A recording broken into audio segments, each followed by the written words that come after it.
ये तुम किससे बातें कर रहे थे इमरान? किसी दिन डैडी, वो कौवा बड़ा काई काई कर रहा था, उसी को ही कह रहा हूँ।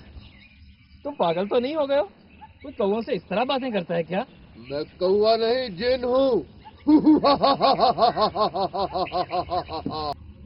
इमरान दोस्त, मैंने तुमसे कहा नहीं था कि सवाए तुम्हारे मेरी आवाज और कोई नहीं सुन सकेगा और ना ही मुझे कोई देख सकेगा।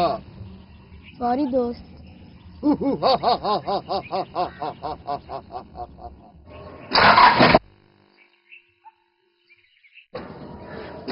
ये गाड़ी क्यों नहीं स्टार्ट हो रही? हम दोनों को देर हो रही है।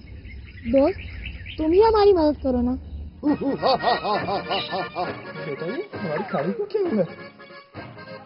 इसने तो उड़ना शुरू कर दी है।